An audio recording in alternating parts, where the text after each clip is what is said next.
छत्तीसगढ़ के 4 चिन्हारी, नरवा गरवा घुरवा बारी जी।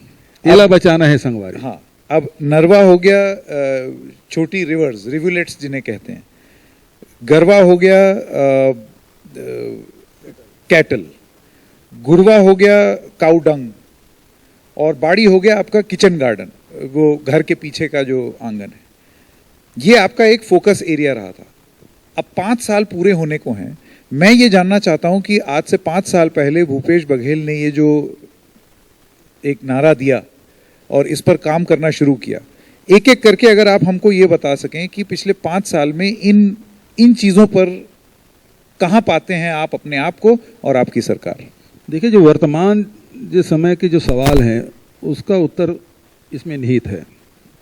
सबसे पहली बात यह है कि पूरे देश और दुनिया में पानी के लिए लड़ाई लड़ी जा रही है, और लगातार जैसे जैसे जनसंख्या बढ़ रही है और आवश्यकताएँ बढ़ती जा रही है, वैसे वैसे पानी की कमी होती जा रही है। तो उसको एड्रेस करने के लिए हमने नरवा कार्यक्रम लिया, और अभी तक के लगभग 13,000 नाले हमने रिचार्ज किए हैं। और मैं भेंट मुलाकात कार्यक्रम में हर विधानसभा गया हूँ, वहाँ किसानों से भी बात किया, महिलाओं से भी बात की, अधिकारियों से भी फीडबैक लिया।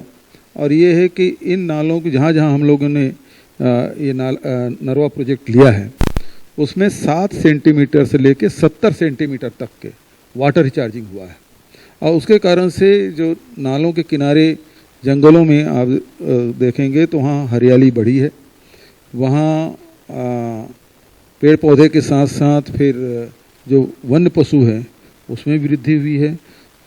तो उसका लाभ निश्चित रूप से मिला है। और ख़ासकर जो वनांचल में रहते हैं वहाँ के किसान हैं, उसमें नाले से पानी लेकर या ट्यूबवेल कराए हैं तो वाटर लेवल ऊपर आया है। उसके कारण से एक फसल बचाने में सफल रहे, दूसरी फसल भी लेना शुरू कर दिया है। तो ये हो गया हमारा नरवा प्रोजेक्ट। दूसरा गरवा, जिसमें ये है कि देश में खूब राजनीति हुई और उसका भी समाधान हम लोगों ने ढूंढा। हालांकि अन्य सरकारों ने भी इसका समाधान ढूंढ रहे हैं या ढूंढे। उसमें गौशाला बनाए, गौशाला में हुआ कि सरकार से अनुदान मिली और गायें दुबली होती गई और गौशाला चलाने वाले मोटे ताजे होते गए। तो उसका समाधान हम लोगों ने ढूंढा और उसमें करीब 10,500 पंचायतों में हमने गौठान का निर्माण किया, और उस गौठान के माध्यम से लगभग 1,56,000 एकड़ हमने सुरक्षित की और उसमें निर्माण कार्य भी कराए, और वहाँ गोबर खरीदी की व्यवस्था की, और साथ ही गोबर के साथ साथ उसमें गोकाठ भी बना रहे हैं, गमला दिया ये तो बना ही रहे हैं। अब हम उसे प्राकृतिक पेंट भी बना रहे हैं गोबर से। अभी तक के 2 लाख लीटर उसका उत्पादन हो गया है। और वर्मी कंपोस्ट हम लोग बनाए हैं, तो उसमें मतलब गोबर खरीदी एक माध्यम हुआ, लेकिन उससे बहुत सारी चीज़ें हम लोग निर्माण कर, बिजली भी उत्पादन शुरू कर दिया।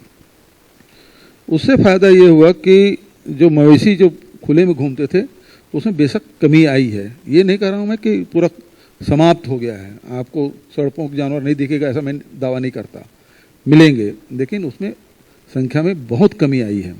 दूसरा, जो फसल चराई होता था खुले में जानवर होने के कारण से, उसमें बहुत कमी आई है।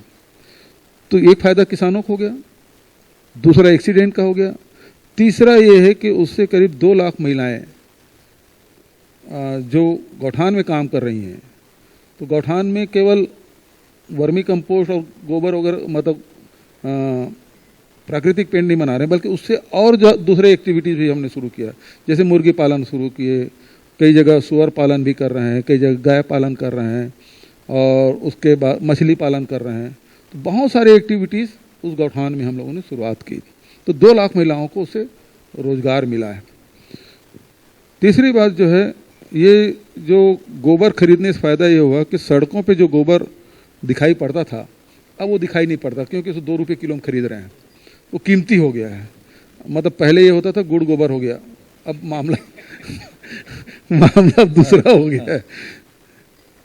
किचन गार्डन से अर्थ ये है कि देखिए पूरे कुपोषण से सब पूरी दुनिया में लड़ाई हो रही है, बच्चे कुपोषित हैं, महिला एनीमिक है।